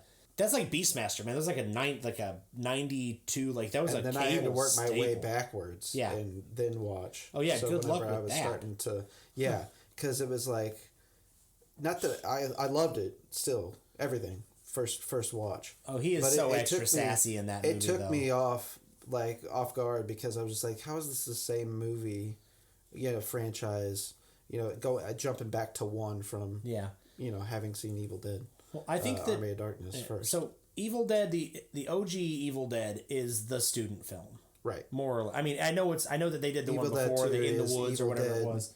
With a budget. Yeah, Evil Dead 2 is just essentially Evil Dead with a budget. Right. They just gloss over the first part so they can get to more kills, and more power to them, because there are some fantastic kills in that movie. Absolutely. And there's some really cool Deadite stuff in that movie.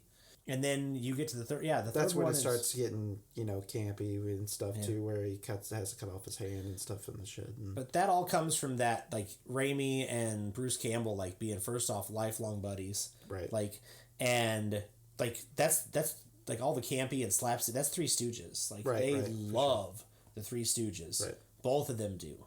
Right. So like that, any chance they get a chance for, like Bruce Campbell's cameo is pure. Yeah. Like, Pizza Papa is slapping himself. Yeah. Yeah. It is pure Three Stooges territory. Yeah. But yeah, I said, I'll debate it all day long with you. You can tell me I'm wrong. I will tell you. I'm here to agree with you, so there's nothing to debate. I'm just saying, for anybody out there who wants to at me about this. I think we, in fact, talked about that over direct message. Yeah. Previously. Yeah. You can't, you won't convince me otherwise. I think I put up a screenshot because I got out the projector whenever they released it on Disney Plus, and that's how we watched it here. Yeah. At our house. I took my son to the theater to see it, because that's another one I felt merited a watch in the theater. Man, the Marvel movies they're popcorn movies. Like absolutely, you can call it whatever else you want, but they're popcorn movies. We on National Cinema Day we went and watched the new Thor movie, Love and Thunder. What'd you think of that? I liked it. It's getting shit on too, but like the big things that I hear on it in a negative fashion is too much comedy. And the other thing was not enough Christian Bale, which I agree with that comment. But if you watched Ragnarok, the third one, you should be expecting the comedy that is in. It's Taika Waititi. He's a comedic director. Yes. I had no problem with any of the comedy. There's a few wonky things story wise, in my opinion. Right. Mostly the final acts, and I think the bleeding goat thing is like too far past its relevancy. I guess the only comedic thing that I took issue with, but I didn't even have that at first. Yeah, and well, I think with that, I think to an extent with him being Taika Waititi, I'll put it out there. I think is comedically he is a genius. I really think he is. Boy is one of my all-time favorite movies. The dude just exudes just hilarity, and but to that end, you can almost do too much with a joke. Right. They talk about comedy comes in threes, right? If you want to go back to basic improv, right. Comedy comes in threes, and the same thing with horror or anything like that. You can get away with about three jumps with horror, and before you got to move on to something else. Man, I want to talk about that. Well, let me tell you what my favorite part of the brand new Thor movie was too. The moon sequence. Where it drops, all the color drops. Yes, the color drops. It almost gets Sin City-esque. Yeah. As far as the cinematography is concerned. But whenever they even crash into that moon, it even took me back to it almost the effects and everything just almost gave me the feeling of even back to early cinema, Man in the Moon type shit. Yeah, yeah. And everything was grayscale, and then when the shadow monsters came out and it was crawling over the top of the globe and the globe was rolling, everything looked real practical. You knew it was on a set. Yeah. Or whatever that they were doing this. Right. On, but it didn't look overly fake. There wasn't there was some CGI, of course. Well, there's a line that draws from there. That's early French cinema that, I can't ever remember his name. It's Georges something. Between that and the expressionism, the German expressionism, old Cabinet Dr. Caligari and stuff that. Right. Kind of real nightmarish and angular. Right. One of my favorite low key, like almost under the radar movies that popped up on Netflix is called Night Books.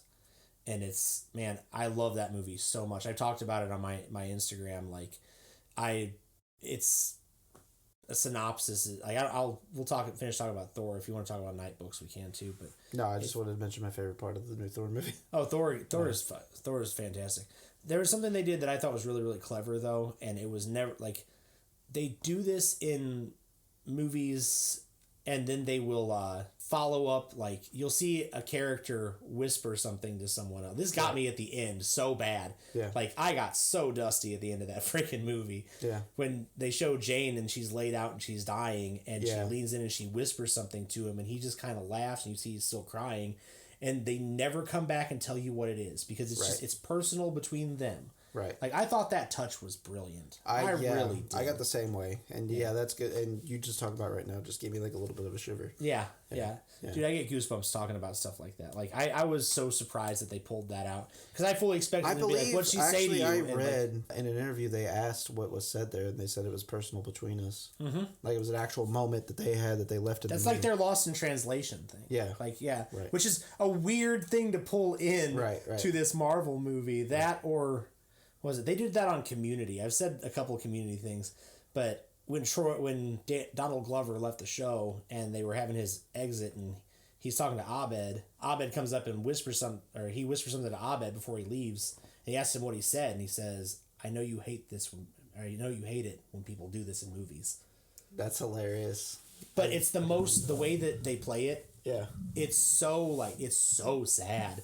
Yeah. Because he's leaving the show, and they're like, he tells him that. Yeah. Like, and he does, like, and that's what upsets Abed. That's what gets Abed worked up. Right. Like, so, Night Books, real quick. It's also Sam Raimi produced, so tangentially, we can tie it in. I had heard the guy on the King cast, which my whole thing, I blew my bit here. I was going to do a bit with this show coming on, and I was just going to launch into my Stephen King origin story, a la the King cast, and just Tumbleweed Tommy came out to play. Huh? I said, but Tumbleweed Tommy. Yeah, Tumbleweed Tommy. I come out to play, and then what's Brandon Tickle Tom or Tommy Tickles? Tom Tickle. Tom Tickles. So he's tickling your tumbleweeds. Tickling my tumbleweeds. So I would recommend this. I think they're supposed to be doing a sequel to it, but Night Books is essentially, it's a kid that is like the carbon copy of me as a child, and this is why this thing just got me so much. Mm-hmm. Like, was way into horror and writing and drawing and like doing like, and not only that, but it was like, dude, I was a morbid little kid, and this, like, I wanted to write like Stephen King. Like, I started reading Stephen King way too early. And so I started writing short stories, and I would draw and, essentially really bad derivative things, but that was just like my way to express myself at the time. And so I was a little dark, morbid, like early goth kid. Yeah. Were you playing Bela Lugosi's Dead in the background? Yeah. I mean, kind of punk rock too, but you know what I mean. So, oh man, but this kid, essentially, he's that kid. So I already made, they've got me. You got me hooked. Yeah. And it cuts in, and it's the kid's birthday party, and he's freaking out, and he goes and he takes all of what he calls the Night Books, which are short stories that he's wrote, and he tears them up, and he's going to throw them in the incinerator. Mm-hmm. Well, essentially, he gets lured into a witch's house. So the witch has magical doors, and the witch can lure you in with your favorite things. So he comes in, it's his birthday, he's pissed. What has happened, essentially, is his one friend that he had left at school has blown him off at his birthday party. Yeah. That his parents set up for him, that's like horror themed, like Halloween themed and stuff. And the kid told him, like, you're too weird, I don't want to be your friend anymore. Mm-hmm. So the kid freaks the fuck out, rightfully so, because he lost his, like, one friend. Yeah. Takes all his shit, is going to burn it, gets lured into this witch's house with all things, this magical door that's in his apartment complex. Of all things, he walks by and they're playing The Lost Boys. Nice. And there's a slice of pumpkin pie out. That's awesome. He's done. Like, that thing of what could Pennywise say to you to get you into the sewer? Yeah. They did that to this kid. He ends up in the witch's house, and the witch essentially more or less kidnaps him and demands that he tell her a scary story every night. Like, because otherwise he's completely useless to her. This is a movie, right? This is a movie. Is this an anthology movie? No. Okay. there's anthology-ish elements to it, but essentially the night books are, he's drawing because before he could destroy the last of his notebooks with his stories in them, he gets pulled into this witch's house. Yeah. And his purpose is that she's either going to kill him or he's going to tell her something he's useful Well, the for. reason I asked that is just because it just seemed like a perfect platform to have that anthology type horror movie where it takes you down these different avenues, especially with the name and the title. Right. Night books insinuates plural. It gets and it gets to that. So what he's got is essentially he has to every night read this witch scary story, and the scary stories can't have happy and she sets out all these weird rules for him, and you don't ever know why. Well, at the same time, he's figuring out how to escape this place, and he has to read him a different story, and all of them are shot in this this weird very grayscale, very sparse, expressionistic way of these different stories. He also there's a little girl there who he becomes friends with that's been trapped there for however long. It reminds me, I don't know if you ever read The Thief of Always. No. It's I want to say it's Neil Gaiman. Okay. But it's Neil Gaiman or Clive Barker, and for some reason I always get them mixed up. Always. But they're shot at a children's lit book. And The Thief of Always it's got a very similar, it's Clive Barker. Mm-hmm. My sister, I think, gave it to me to read. And it came out 92. But it's essentially him trying to escape, and he keeps finding clues. There's this massive unrealistically, they get into the unrealistic spaces thing with it, which is cool because this is a witch's house and she has magic, so she can make anything however, and the house moves and teleports and does all the weird magic shit she wants it to do. And they just get into how this kid is going to escape with his friend. They also have a really good version of Cry Little Sister that Churches did on the soundtrack. Oh, shit. It bangs. Wow. Okay. Yeah. Also, it's another one of those. I've got to see this, man. Dude, it's really good. I was surprised at how good it was. Yeah. Especially for it being I showed it to my kids because if you're a genre fan, I'm a big time genre fan, and I have been for a long time. Absolutely. Part of the legacy of this is trying to pass it on. Right. And I'm not going to, I don't want to be the person who shoves it down my kids' throats. I'm going to show some things and they tell me they like them or they don't. Right. And I'm not going to be hurt, but when they show and express an interest in the stuff that I'm interested in, that's how we build connections. Yeah, absolutely. And so that's one that you look for stuff like that is horror or horror adjacent. Right. You can start showing your kids. Like I said, The Lost Boys is not a bad example of that. Sure. Fright Night, minus a couple of dicey moments in the OG one, right. Not a bad example of that. Right. And you have even easier ones, if you start your kids off with the Goonies, you can go from the Goonies to Monster Squad real easy. Monster Squad, sure. Yeah. And Monster Squad leads you in, can take you back into those Universal horror, trope monsters, and you can go from there. Creature from the Black Lagoon. Yeah, Creature from the Black Lagoon. Those are pretty cool, and you can go Frankenstein, you can do King Kong. There's subgenres, and there's monsters, and there's kaiju type stuff, and it's all just what appeals to them. There's a million subgenres that you can actually do, and if they like any of it, if I pass any of it on, I'm gonna be stoked. Yeah, for sure. I took Ben, wanted to watch, I took him to watch Nope with me, which, it's a little, again, there's nothing really super a little bit over his objection. head, or was it a little over his head, or how did he receive it? So he likes alien stuff, and then he'll start asking me, what did you, he's smart. He'll ask me, what did you think about it? Probing questions. Yeah, he'll start digging in, what did you think about this part, Dad? And I talked to him, and I'd already had my opinion of it, because, like I said, I'd had that whole thing burning in my head about the classes of angels and stuff, because I'd read some medieval horror type stuff. Right. Fantastic book on that is Between Two Fires by Christopher Buehlman. Mm-hmm. It's so good. It's about a guy who's essentially trying to get to Avignon, which was the seat of the Pope in France during the Black Plague. Mm-hmm. And he is an excommunicated knight who's essentially has to take care of a living prophet to get her alive to Avignon. Oh, wow. And he ends up encountering all sorts of gnarly demonic stuff because they talk about them opening the seals and what comes out of the seals. Mm-hmm. And after every section, they'll talk about that during this time God was asleep, and that God did, like, when they started the famine, God did nothing, God slept. When they started the plague that happened after the famine, God did nothing, God slept. When they started the war that was essentially between the popes and the royals, God did nothing, God slept. And then at a certain point, when everything fucking breaks loose, God was awake. And then it just gets buck. It gets gnarly. And the way they describe these things is just, it's wild. Like, I would highly recommend that. And so that's just like, that book, I've read it twice now. That book has lived rent-free in my head for like 2 years. He wrote it like in 2012, and then I started getting into this whole like kick of like medieval horror, especially like. So was Ben's immediate reaction though to the movie? Did he like it or? Oh yeah. As far as that goes, like, he dug it. Did he get like overly scared by any parts or? No, because honestly, I mean, I don't know. And again, maybe I'm just a jaded person. Like, he gets jumps, like when they pull a jump on you. Yeah, sure. He'll get started. I mean, who doesn't, in the right circumstances?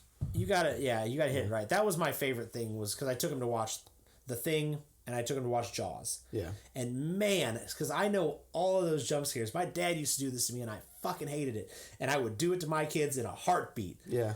Is that I've seen the movie. I know where the jump scare is. And even if I don't know, I can kind of interpret where the jump scare is going to be, right? My dad would wait until you were like this.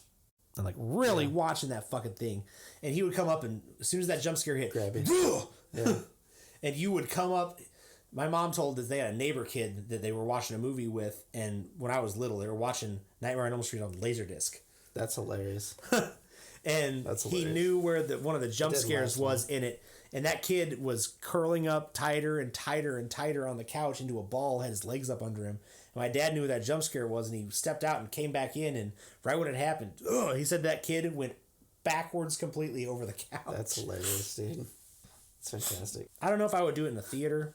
Probably do it at home though. Like, I would definitely do that at home. Oh yeah. Yeah, the theater gets a little sketchy whenever you start fucking with people like that. One thing that I started doing whenever we saw Hereditary when we were in the theater, I kept doing. Oh, my daughter started doing it. She hasn't even seen it. And she'd be sitting in the back seat, and I just hear. Yeah. And I'd be like, baby, can you please stop that? Yeah. And I'd be like. That's fantastic. Eddie, you have to stop that. I'm looking in the mirror and my eyes twitching and shit. I'm like, you gotta stop. You're gonna I'm gonna lose it. Yeah. Well, I was doing it in the theater, and you could see people like, oh, there was a girl in there. I know that like her boyfriend brought her in, or that they as a couple didn't really know what they were getting into. They were sitting like right next to us. Don't you love that? This chick was like ultra like reacting to everything, and so I would just like in the middle of it, I might. Just a couple times, because I was, actually paying attention to it. I went like that. And she's... she started freaking out. Well, if I remember correctly, too, like, if you see that in a theater, that the way that they have it set up, it's panned to very specific spots in the theater. It is. Yeah, it sounded like if you're actually watching that theater, always it come was from the same all spot. around from you. Yeah. It was very disorienting in a way. Yeah, they have that binaural system in there that they can make use, and Ari Aster is just he's the king. He probes the shit out of that, yeah, for sure. Like, it is an auditory experience in and of itself to hear that in theaters.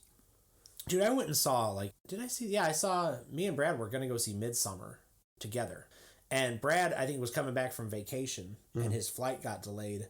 I already had the tickets. I ended up sitting that movie by myself watching. I will not turn down the chance to go to a movie. Like, I will not.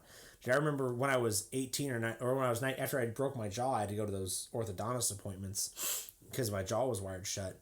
And I would go to the movies and sit alone every time. Like, my mom would take me and drop me off after we had lunch, and I would sit there until she got off of work and watch a movie. And I would go alone every time. I have no qualms whatsoever about going to the movies alone. Yeah, like, if I can't find somebody and I'm already set up, I'm not blowing it off. Yeah, I don't either. I don't know that I've ever went to the movies alone, though. It doesn't, like I said, it does not bother me in the slightest. I know that I saw You're there to watch a movie. You're not there to entertain. Yeah, I know that I saw The Dark Knight Rises alone. Mm-hmm. That was good. That was interesting. Midsummer. Mm-hmm. Those are the two that spring to mind right now. But dude, I remember seeing Red Dragon in the theater. Yeah. Which Red Dragon is solid. Like it's all right. It's a lot better than you would think it would be. Yeah, for sure. I know one movie we went and saw back in the day was Moonrise Kingdom when it came out. Oh yeah, that's so good. That was fantastic. I had such a fun time with that too. Yeah. So and we keep swearing we're gonna do that again. We just never have a chance. We went and saw what else? We went and saw Prometheus together, didn't we? We did see Prometheus. Yeah, we did a little couples date on that, I believe. Yeah. Took the wives. Yeah, and Clarissa just IMAX 3D. As IMAX 3D. God love her. Clarissa just... She did not have the same... She didn't fall asleep. She didn't have the same upbringing that I did. Yeah. Probably to her benefit. It's probably why she's a better, more wholesome person than I am. Yeah. But like, she hadn't even watched, like, Indiana Jones. Like, she hadn't watched... Yeah. There's a lot of stuff she never watched as a kid.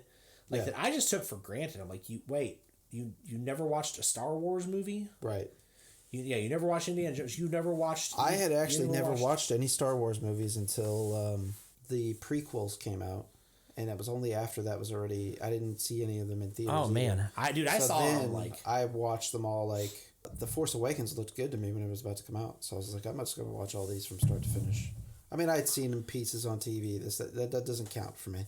You know, I actually literally sat down and watched them all chronologically in order. And I'd say this is like 2014-ish, 2015-ish. I do now love them, but the reason I did not, though, is like my household was a Star Trek household. My dad liked Star Trek. Right. He did not like Star Wars. Dude. So he always talked down about it to me, and I was just like, oh, I'm not going to like it. That's trash. It's stupid. You know, he always like made it out like, oh, that's for babies. We always had a pop culture is pop culture attitude in my house. Aside of like the weird hang-ups that they had about like my dad didn't particularly want me watching Rocky Horror. Right. My mom loved it. Mm-hmm. My mom, when they used to do showings at the Tivoli, would go and do the actual, like, the acting. She was Magenta. Really? Yeah. She would, like, when they would show it, like, because the Tivoli had a stage in front of it. Yeah, right. And they would reenact the movie as it went. That's where you get all the stuff of, like, not meatloaf again. Right, and, you know, they'd throw rice and stuff during the weddings. They would all bring sprinkler or squirt guns when they'd fucking have the rain, when it started raining. Yeah, so, like, whenever Alamo Drafthouse does viewings, they do a lot of that interactive stuff. I think Brandon did go watch it, and they did a lot of that. Yeah, man, he's in Alamo. That's where those guys from KingCast are. They're in Austin. Yeah. How far away from Austin is it? Yeah, about 3 hours. Oh. It's like, here to Columbia. You know they're putting a draft house in St. Louis, right? Yes. Man, November 7th. Huh? November 7th. Man. Is it so they're just rebranding a theater or? No, they built that. I'm pretty sure that was a new construct. It was over there next to IKEA the last time I... Oh, man. Yeah. IKEA, the couple destroyer. Yes. Dude, I don't get it. Like, I've been to IKEA with my wife several times. And twice, and I don't care. It doesn't bother me. It doesn't faze me. I like knickknacks as much as the next guy. Which is to say, probably not a bunch. I don't know, man. I just didn't find myself that fascinated with it. I'm not, like, again, I'm not ogling. It just... I felt like I was in a weird museum. Yeah, I get that. Like I see that. No, but it didn't bother, like I said, but it doesn't overtly bother me. Like, a lot of people act like it's, like, such a chore. Like, okay, that's part of being in a healthy relationship. If your partner wants to go somewhere with you, right, and it's not the most interesting thing to you, okay. Yeah. That's not a big deal. Right. Said she wants to go to IKEA, I'm going to go to IKEA. But I am going to... So, when you're at IKEA, you're not that far from that Foundry. You can go to the Foundry, which is really neat. It's like a little mall. So, it's sort of like, if you've ever been to Taste of St. Louis, right, it's sort of like a miniature version of that. Right. I had some really cool... I had a lot of really good food there because they had I've wanted to go there. I haven't been there. They've got a place that does Afro-Caribbean. Oh my god! Like it's got like they do like the jerk chicken and stuff. Oh, come on! It's so I need that. Good. They had in my life. I need that in my life. You need that in your life. There's a place that does Indian, but it's all burritos. Ooh, that sounds fantastic. So I got with the paneer. I got a paneer burrito with it was the house-made. The cottage cheese. I can't remember what it's called, the Indian house cheese. Yeah. But with that in it, and that's vegetarian, which I mean, I'll eat vegetarian, I'll eat meat. It doesn't. Hey, as long as it tastes good, I don't give a shit. Yeah, I'm at that point in this life, Yeah. but yeah, that place is really cool. But there's a place I took my daughter, and I'll give these people my business every time I go up there, and it's a Vietnamese fusion place, which sounds hoity-toity, but it's not. It's called it's either Cafe Goody or Goody Cafe. I know exactly what you're talking about. It is so good. Yeah. Dude, we went up there and it was like right before closing, and they had a thing like, and again, they could have been huffy about it. They could have told us no. Right. They could have told us that we had to order takeout or whatever, which would not have worked in that instance because we're in St. Louis. We got to drive all the way back here. Right. No, they just stayed open late and served us, and were super nice. That's awesome. And their food was delicious. Like that, I got pho, which if you want to, or pho. Right. If you've ever watched Kyle Kinane makes a big deal about, I don't care how it or how it's pronounced. I just like how it tastes. Exactly right. Yeah. Oh, you're going to get hung up because I said pho. Right. So I'm the one buying it. Yeah. So I got pho, what are called, I think they're called Fat Man noodles. They're like Mayfoon. Yeah. But they had like chili peppers and stuff in them, and like this, they were so delicious. Awesome. So good. Yeah. Yeah, and then everything I had there was just fantastic. I highly recommend it. If you're going to go to, if you survive the trip to IKEA because you're not because you can't deal with the fact that you're up there with your significant other and you're bored. Right. If you survive it and your relationship is still intact, go there and order the pho. It's a meal for two. It really is. It's enormous. I did not realize that when I ordered it, that it's like their pho. Like I took home I took home most of it because I ate those noodles and I'm like, this is so good. And they're like, oh, your pho's up, and they bring you a bowl out that's like, no shit. Like I can't get both hands in frames. Like it's like this big. Huh? It's great big, and. Did I save that? I even used that because by that point it was mostly broth. I brought the broth home and made ramen in that broth. Dude, that's stellar. It's so good. That's stellar. Yeah. Like I said, I highly recommend it. And man, if there's a draft house, there's another reason to go up there. Absolutely. Those people at Cafe Goody are super nice. Their food is amazing, and draft house is gonna be rad. Like I'm so excited that there's gonna be something up there. Like I don't know what their first showing is, but. I really don't care. I hope it's horror. November 7th listed as the date right now. I would think that's kind of, they ran into some construction issues, stuff like that, which everybody did. Building materials went up with the pandemic. COVID, man, just a sheet of plywood was outrageous. Everything. Yeah. So, but I'm looking forward to it. Let's go. Yeah, fantastic. Let's make it happen. Oh yeah, man, and maybe they can do like a little extension of Fantastic Fest or something up here, man. I'm hoping so. Doug's getting ready to do his little horror festival is what it is. Is he?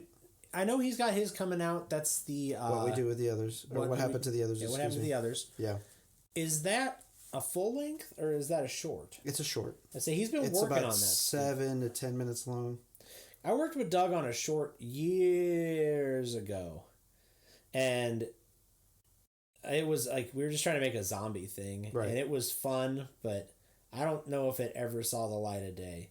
It was me, like Jesse Ellis, and I can't remember who else, but they had one of their friends who they had to play play the zombie, right?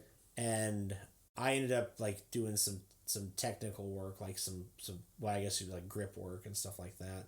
Yeah. And me and Brad actually wrote all the music for it. Yeah. There's actually a grind song in that was part of like a fast forward montage sequence.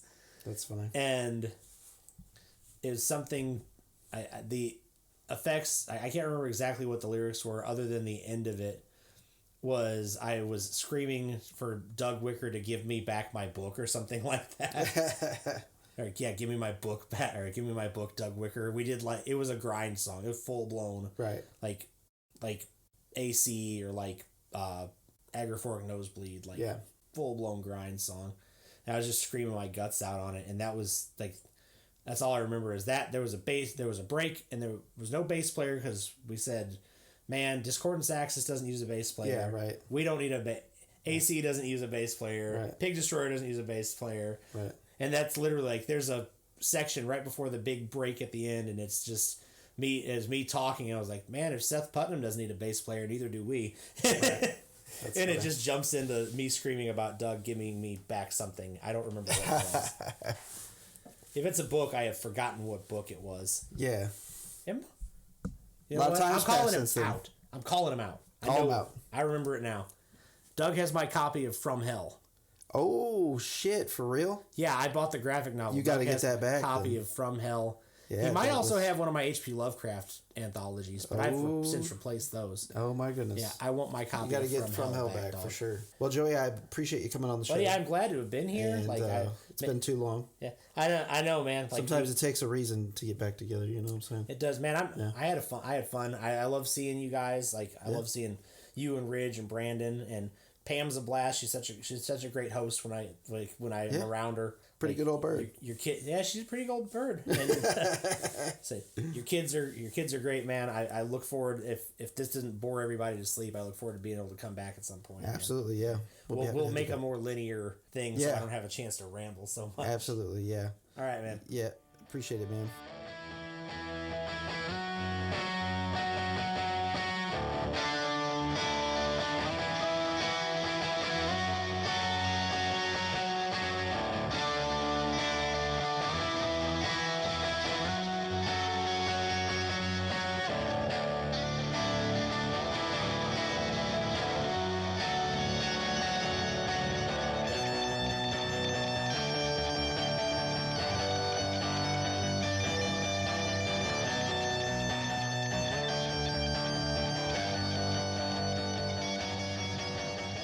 Thank you all for sticking around after the break. We'd like to thank our guest this week, Joey. I'd also like to thank Ridge and Brandon for your help, as well as Josh. Get well.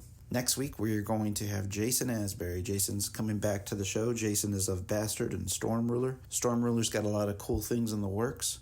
We're going to get into a deep conversation with what Storm Ruler has going on. They've got a European tour coming up, a new album getting ready to drop, doing a huge album release at the new Ready Room, which is located in the former Atomic Cowboy. We're going to be sharing some information about that show coming up in October on all of our social media feeds. So we're really excited to have Jason back on the show to talk with Jason at length about the new Storm Ruler album and the Storm Ruler tour coming up. For this week, I am Barry Insane on Instagram and Twitter. You can also find the ATI Podcast on Facebook. We do have a Facebook fan page. We also have ATI Podcast Community, the Facebook group. This group is where we share a lot of our promotional materials for shows. Former guests of the show are allowed to share what they have going on, what's new since last spoke to them. And we are going to be closing out the show today with Crush It to Death. Good night and good luck. Stay safe, everybody.